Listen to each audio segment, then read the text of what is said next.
感谢阿米洛花旦机械键盘对本视频的大力支持。键盘艺术家阿米洛。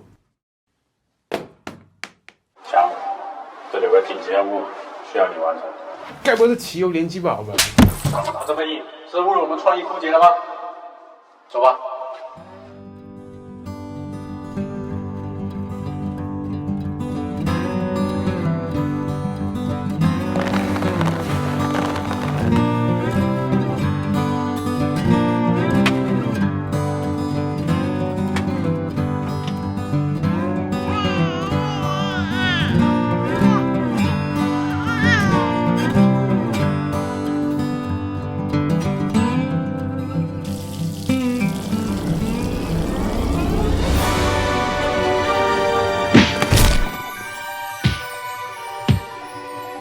今时今日，你还是网络太差，还在一个人危险的送货吗？快用奇游联机宝连接全世界，寻求帮助吧。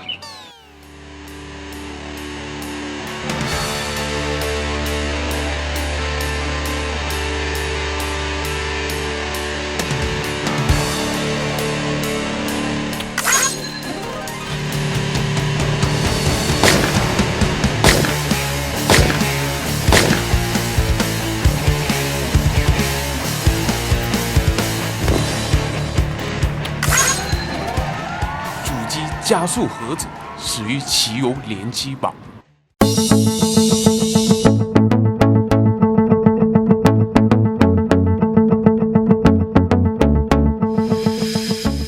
全宇宙的华人玩家们，感谢收看《Game 就做游戏》，我是聂俊哈。这是哇！真是时间如梭，好像前几天我还做2018年的年度回顾，一眨眼啊，就来到了2019年最后一个视频啊。在各位的支持下呢 ，Gameker 又活过了一年，而这一年还有很大的转折啊。所以作为今年最后一个视频，我们放松点啊，随便点啊，我这个人可是很随便的啊。我们就不鉴赏具体的游戏了啊，先给今年做个总结，聊聊今年我觉得游戏界比较值得记住的几个点。TGA 不是每年都会给游戏颁发各种最佳奖项吗？我们也以这种年度什么什么最佳的方式啊，但是这个年度最佳呢的出发点呢比较惊奇，结果呢也纯粹是我自己的选择，完全秉承着不公平、不公开、不公正的3不原则，哈哈，大家看着一乐就好了。然后呢，今年因为年初太忙，没有像前年那样子坐下来和大家聊天，所以视频的后半段，我们再回到这个演播厅，跟大家聊一聊这一年的心路历程。咬我！年度最翻车硬件 ，Xbox 精英控制器2代。先从硬件说起啊。如果要说今年最佳硬件或者外设，或许很难挑选，但要选出最翻车的硬件，我认为非 Xbox 精英控制器2代莫属啊。它是手柄类目里第一个卖那么贵的，也是第一个提出精英概念的啊，这一点非常厉害。它证明了手柄有很大的品质提升空间，也证明了玩家有强大的购买力，为好的手柄买单。实际证明，精英控制器2代确实优秀啊，手感、品质、新功能拿起来啊就放不下了。但是微软360时代品控糟糕的毛病又犯了啊！一个接近奢侈品的非刚需产品，第一批货竟然大量出现问题。我们买的第一个刚开箱就发现 A 键回弹出现问题，回弹粘滞，速度慢，甚至直接卡住不回弹，只好联系客服换货。结果我换回来的第2个变成了 X 键回弹出现问题，再换了第3个才终于完好。后来了解了一下，发现按键回弹问题的案例还不少啊。我知道硬件第一批货总会有各种问题，但作为定位高端的产品，这仍然不应该啊，因为这么高的价格也包括了更严格的品控成本。频繁退换货，这就很不像精英该干的啊！微软，你可不能学任天堂啊！2000多的掌机可以是玩具，但1400的手柄那就是奢侈品啦。年度最难写文案，沙漠3。事实上，沙漠3不是年度最难写文案的，它直接就是有史以来最难写文案的。20年传奇的延续，叫好不叫座艺术品的再一次挑战，都让市场和媒体带着使命感去期待它能够给这个资本和快餐当道的时代一记重击。它也确实忠实还原了系列的味道，原汁原味哈，但也太过原汁原味了，甚至苦涩了，导致我们内部讨论时也产生了巨大分歧，也导致我们的视频不管怎么多角度分析，都成为了史上最差一期。事实上，我们又何尝不想捧着沙漠山猛吹一顿？何尝不想指着那些快餐和赌博游戏的鼻子大喊：这 TM 才是艺术品，这 TM 才是游戏最高精神？然而我们喊不出来，只能轻声解释：小众情怀，心怀着对沙漠的情感和期待，看着观众对视频的谩骂，我心里比谁都苦啊！年度最香冷饭，《生化危机2》。冷饭年年有，但今年的有点香。《生化危机2》从设计到体验彻头彻尾的重新制作，优秀到都不能说是冷饭了，而是为了这道菜专门把饭做了隔夜处理。也就是说，原版的《生化2》甚至像是为这个重制版而做的铺垫。原本市场最期待的重制版应该是明年的 FF7， 想不到卡普空速度快直接截胡了。而明年的最佳冷饭是生化3还是 FF7 都有点难分伯仲S1亚历山大。另外，生化3重置之后，接下来就是生化4了我去，历史又开始轮回了。年度最有潜力，极乐迪斯科。极乐迪斯科是最近突然出现，但是最让人惊喜和意外的 RPG 游戏。事实上，我甚至想把它定义为年度黑马。但是考虑到在中国它的威力还没有发挥出来因为没有中文，英文又很难啃，文字量还巨大，它的威力估计得等到明年的官方中文版出来之后，才能在中文市场爆发。所以我认为它是年度最具潜力。我们一直想聊这个游戏我也一直在啃英文版但是啃得我牙都崩了，我的牙缝本来就大，所以还是等明年中文版吧。年度最吊人胃口，死亡搁浅。不管喜不喜欢死亡搁浅和小岛秀夫，都得承认这个游戏和这个男银是世界上最会吊人胃口的大师。许多超帅的设定和神神叨叨的剧情，让不管是倒黑还是倒吹，不管对游戏有没有兴趣，都得先来看个究竟。游戏我就不多说了，我想说的是，现在大家这种两极分化的舆论，说不定还真就中了小岛秀夫的下怀对玩家来说，游戏是这款产品，可能对小岛来说，玩家才是游戏。年度最欢乐游戏，健身环大冒险。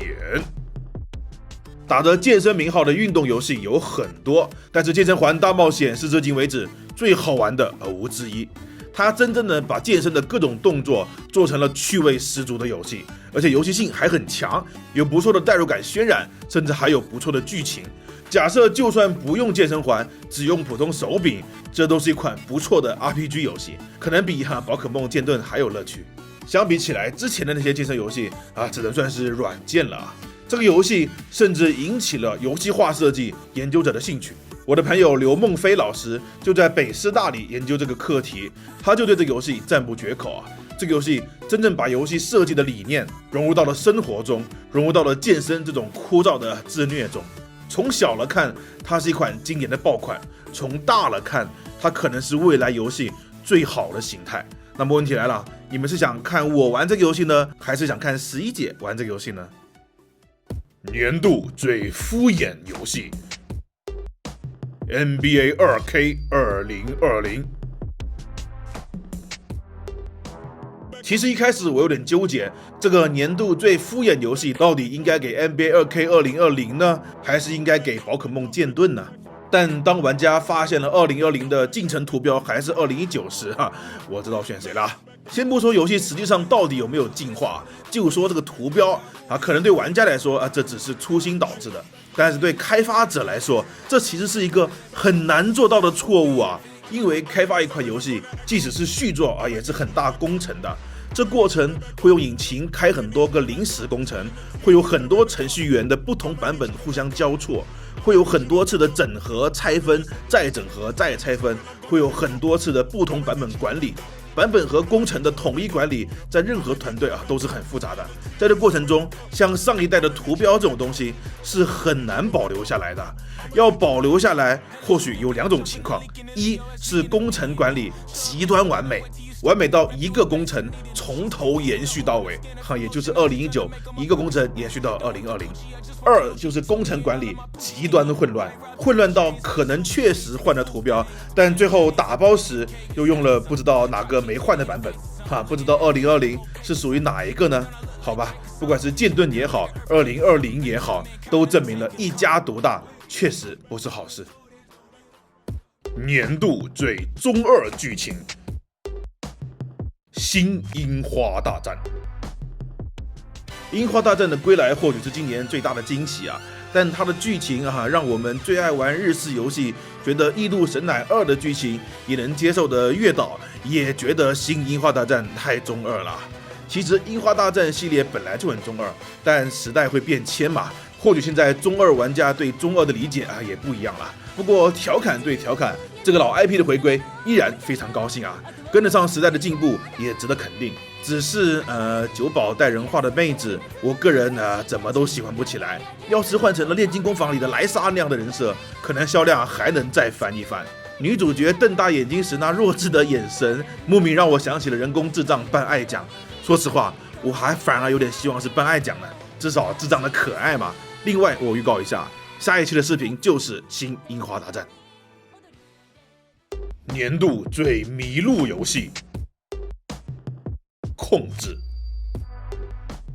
曾经我们抱怨黑魂系列没有小地图，现在我们觉得像控制这样的小地图还不如没有呢。但就像我在那期视频里反复强调的，这个迷路的特点其实是制作组有意为之的啊。后来我们和制作组有了直接的沟通，也证实了这件事。所以我把控制归为年度值得记住的作品，虽然记住的点是迷路。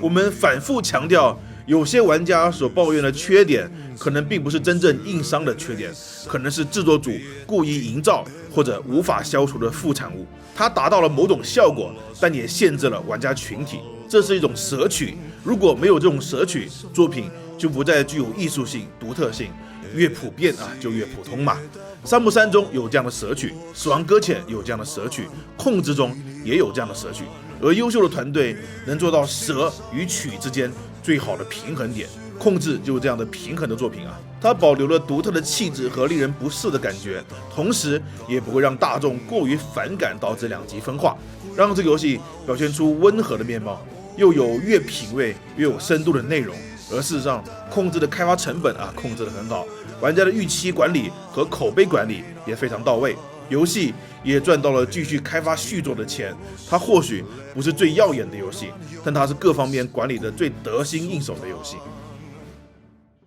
年度最迷设计，大圣归来的地图加载。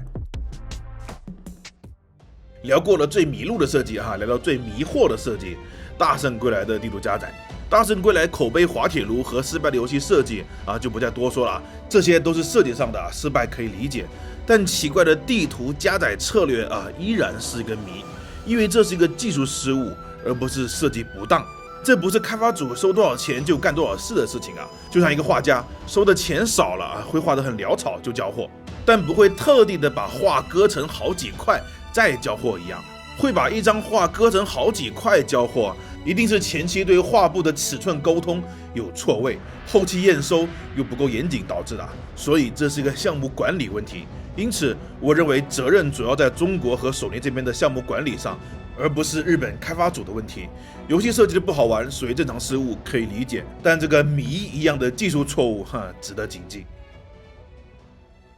年度最满意新系列，星球大战绝地陨落的武士团。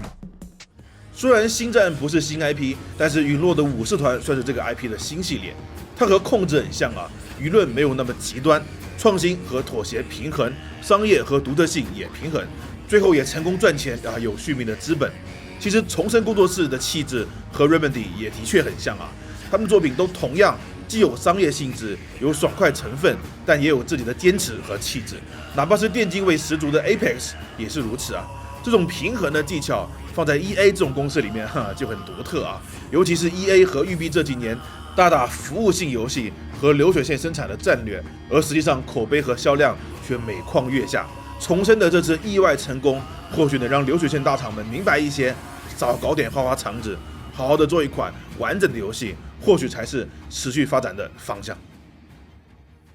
年度最喜欢女主角，鬼泣5 Nico。Nico 绝对是今年最令人印象深刻的角色，特别是一开始认为她并不好看，但却在游戏里赖在车里不舍得走啊。诚然 ，Nico 不是那种传统的美女，不是 FF 系列里面倾国倾城的极致美女，但是她的美在于真实，更在于有血有肉。但丁、尼禄、小维维这些角色呢，有历史沉淀，设定虽然炫酷，但其实很多是为了在那个画面表现力不强的年代，减少细节、突出特点而做的设计。比如白头发、红大衣、巨大化的剑。所以游戏业越是古老的角色就越是外观鲜明。而 Nico 是个新角色，没有包袱，可以从细节上去设计，因此我们就看到了一个带有小雀斑、小麦色皮肤、凌乱后梳的头发、肌肉线条明显、戴着红框眼镜等等诸多细节的角色。这种角色设计放在过去的画面技术是表现不出来的，而现在终于可以在游戏里把除了美丽之外，还有性感这种很微妙的气质表现了出来。而这些细节呢，还非常符合人物的设定每一个小装饰、纹身、动作都把角色的性格推向了台前，真正做到了光是外表就都是戏。所以先不管他的脸蛋你是否喜欢，但是 Nico 我认为是这几年游戏角色设计的最好案例。年度最喜欢男角色，没有。年度最感动瞬间，博德之门3官宣。对我来说，今年最值得感动的一瞬间，就是拉瑞安宣布博德之门3的那一刻。首先，这个系列就如沙漠一样，已经成为了回忆里的传说，似乎永远不可能再延续其次是这次回归由拉瑞安工作室开发，那么品质也有一定保证。这不是一次情怀的价值最大化，这是拉瑞安真的以神界原罪的品质标准去尝试把博德之门3做成新的标杆。对博德之门来说，对我们粉丝来说，这无疑是最完美的归宿。其实博德之门不能算是我觉得最好玩的游戏，但是我玩博德之门1代那会儿，1998年我才12岁，一个12岁的小屁孩是不懂游戏的。那时候以为游戏就等于魂斗罗、马里奥，不用想太多，通关就行。直到无意中接触到了博德之门，我才把游戏等于另一个世界给联系了起来，因此给我幼小的心灵带来巨大的震撼。前段时间我们团队去看波兰巫师游戏音乐会，当时我就有感而发，和小伙伴聊起，我说游戏界有这么一条传承线。很多年前，一帮爱玩跑团的年轻人决心把《龙与地下城》的跑团搬到电脑上，因此 BioWare 和博德之门诞生了。然后远在波兰的一个游戏零售商给博德之门做本地化工作时，被他的魅力所激励，决定自己组建开发团队开发游戏，并参与了博德之门暗黑联盟的移植工作。暗黑联盟虽然夭折了，但博德之门的血脉传承了下来，然后变成了巫师1。这个团队就是 CD Projekt 波兰蠢驴。现在巫师系列名声大噪，音乐会座无虚席。而另一边的比利时，一个叫拉瑞安的团队同样受到博德之门的启发，开发出了不亚于他的神界。多年之后，神界这个名字代表着品质保证，而拉瑞安则接过了博德之门的衣钵，继续这个循环。未来巫师、神界等等这些佳作，又会激励多少人投身游戏开发的事业呢？所以博德之门3的延续最使我动容，而这只是游戏界众多传承线的其中一条而已。或许明年可以以这些传承线为主题做一期视频。2020传承不断。好，现在来聊聊天我还是坐在这个位置跟大家随便说说但是别看我这个位置只有我一个人坐，其实我背后呢有一个团队支撑着我，都给各位一一介绍从2015年第一个视频算起，就算除去了一些停更的时间，满打满算也有4年了。这4年，有从一开始就陪伴我们至今的，有中途加入的，也有一些看了一半离开的但不管怎么样，还是那句话， 4年来，感谢各位对 GameKer 的支持和监督，让我们坚持和进步做到现在，谢谢各位。如果说前3年 GameKer 的主题是创业并且活下去，那今年就是谋求更大的发展。所以虽然看视频好像还是每周1更，但是公司的内部战略是做了很大的变动的。首先最大的变动呢，也就是最明显的，就是我们开发游戏的事情这也是各位最关注的。特别是上一期爱因斯坦听了歪江的创作的音乐之后呢，所以这里回答一下各位关心的问题首先是歪江老师创作的音乐的版权问题，各位放心，既然我们放出了创作过程，那肯定就是已经注册版权了。我们是今年6月份宣布要开发游戏的，但是各位知道，开发游戏不是一拍脑袋就能干的其实从 GameKer 这家公司创立初期，我就确定了未来要开发游戏的目标。这3年来呢，我也一直在构思开发游戏的可行性。所以呢，各位看到我们和其他自媒体有点不一样我们的节奏特别慢更新慢，追热点慢开心节目慢，反正什么都慢一拍，好像别的媒体1周可以看很多事情，而且特别追踪时事新闻，像个媒体该干的。而我们呢，一个团队1周就发一个视频，还经常咕咕咕其他什么新闻报道一概不管。其实这是因为呢，我们把更多的公司资源都故意保留了，比如我们没有大量的召集文案写手，所以没有经常发文章、发新闻稿什么的。各位看到所有的视频的文案都是我和月岛2个人交替的写文案的。月岛对日式游戏的更熟悉，我对美式游戏更熟悉，所以一般日式游戏那大多都是他写的，然后我修订，而美式游戏呢大多都是我写的，所以我们的视频也大多也是日式美式交替的出很多人以为我只负责读文案和录像根本不用参与内容产出我也希望这么轻松当然也意味着如果写的不好的地方有错误纰漏的地方也是我的责任没得跑。再次感谢各位的监督。不过过完年呢，我们需要扩招1名能写文案特别是能写点搞笑的文案，然后能做一些节目编导工作的人欢迎合适的人来到我们这里投稿邮箱投简历然后呢，我也没有配备很多的节目制作人员，至今只有2位视频剪辑师最多时候也就3位，而这2位的同时也是我们的广告的导演他们交替导演着我们的广告和小剧场这2位就是在广告里各位看到的矮桥良介和酷似冯德伦的岛田贝基塔，也就是那天来公司打劫的那2个傻子岛田贝基塔呢，同时也是 B 站的博主，他的频道呢会分享一些关于电影的知识，也是干货满满各位可以关注一下。这里让我们感谢一下2位大导演给我们阐述那么多好玩的广告，同时还要给我们剪视频真是辛苦了。然后就没有了负责内容制作呢就我们4个人，也因此我们视频的产出并不高。然后还有小咸鱼负责公司管理和行政，还有广告里经常出现的演技担当的阿强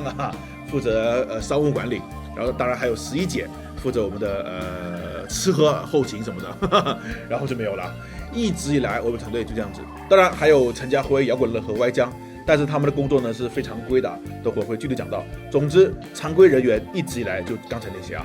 那了解自媒体运作的呢都知道如果希望自媒体靠庞大的播放和关注数据来产生收益，那这点人员配置是完全不足够的还是需要靠人多产出高来利用规模效应这个我自己也知道但是呢我们却没有这样配备人员，所以我们的观众总是会说GameKer 怎么总是不火呀其实我觉得挺火了在没有爆款视频不追热点，产出不高，团队人员不多的情况下呢，做我们这种不恶搞、不好笑不电竞的视频，我觉得已经挺好了当然如果扩招更多的团队，提高产出，做一些轻度内容，我们可能会更火我也知道。但是我刚才说了，我们的目的不在于此。我们一开始呢就想开发游戏，当然是视频团队和开发团队同时共存的因此一开始我就有意识的保留视频团队的扩张速度，保留更多的精力和资源，直到今年6月，我们寻找新的办公点，组建开发团队。一下子团队又加入了很多开发游戏的小伙伴有给予极大帮助的项目管理，有美术，有动画师，有程序大佬等等，等我再一一给各位介绍。而摇滚乐和歪江呢是我的发小好兄弟，他们在音乐领域的造诣造诣很高被我拉进来协助开发游戏。而爱因斯坦是他们的副产物那说游戏进度我们从8月开始正式开发，到12月花了4个月做了一个完整的原型，游戏时长半小时，可以顺利通关。这个原型测试了一开始所有的构想啊，从美术、技术、故事、音乐、玩法都验证了一遍，算是把游戏主要的任督二脉都给打通了。但这仍然只是原型，仍然有很多东西要推翻重做。所以1月我们会以这个原型所积累的技术开始开发游戏的正式内容，预计1年时间，也就是顺利的话呢，明年底就能看到了。主要登陆 Steam， 或许还会登陆 Switch 和2个新世代主机。1年的时间呢，其实很短啊，所以这第一个项目会是个小型项目，主要用于磨练和组建团队，更多牛逼的创意会放在第2款游戏。而这个原型版本呢，现在还是保密的啊，不能给大家玩，以后找个机会放出来给大家尝试啊。总之，就是开发进度来说还是比较顺利的啊，谢谢各位关心。所以有人会有疑问呢，我们做媒体做得好好的，干嘛要掺和游戏开发这趟浑水呢？开发游戏多难呢，分分钟亏死啊。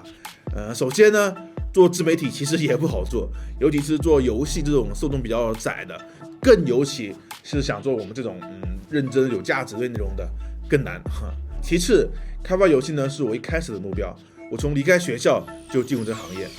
做了几年那些并不值得一提的换皮游戏，也参与过一些大型游戏，有过坚持，有过失望，有过憧憬，也有过迷茫。然后呢，中途还离开游戏行业，从事完全不相干的行业什么商业咨询啊、金融顾问啊等等，反正做了很多。最后辗转了几年，还是觉得我属于游戏界，我要回来做游戏。从我20岁进游戏业开始，我就自己想开发游戏，结果现在已经13年过去了，我花了13年兜了一个大圈，走了个大弯路，现在才正式开始起步，走13年前就想干的事情。但这13年我觉得并没有白费啊，如果没有这13年的累积，那也没有现在的起步。所以呢，我经常能收到很多这样来信啊，说我是刚毕业的学生，想从事游戏业开发或者别的行业，我不知道怎么起步，我很迷茫，我害怕会走弯路浪费时间，跟比别人落后之类的。我说，你问我这种走了13年弯路的人怎么不走弯路？我这样问错人了。其次不要害怕走弯路。我们第一个游戏那么小的项目，我们都敢推翻4个月的工作，每一条弯路都有一定的意义。所以如果真的热爱这个行业，那现在去做和10年后再做其实是一样的10年时间回想起来也就弹指间而已。而我们的开发团队里呢，也有好几个像我一样的，都是30多岁，从事了10几年其他行业，再从零开始开发游戏的。我们的技术大佬也是做了好久的软件工程，前几年离职自己开发独立游戏。这个技术大佬呢，就是《简爱》的制作人，《简爱》这个游戏在 Steam 上面已经是好评如潮他同时也是 B 站博主亚恒Akaba Studio， 各位可以关注一下。所以我这种热爱呢，注定Gameker 一定会做游戏。如果 Gameker 不做过几年说不定我忍不住了，可能会关掉 Gameker 也要做游戏。而我团队里的人呢，和其他团队的大家们都一样这些都是命运的安排吧。确实，在中国开发游戏很难，失败率很高，很可能会亏得很惨。但是至少死不了对吧？也不像炒股一样一下子欠债活不下去。好像还真没听过哪个游戏制作人因为游戏开发亏本而跳楼的吧？而其实现在哪个行业容易做的不管是创业还是打工，哪个日子过得轻松呢？对吧？哪个行业失败率不高呢？游戏开发好歹不用真的去搬砖晒太阳做苦力就算失败了，磨练的技能呢也还能在其他行业里找到用处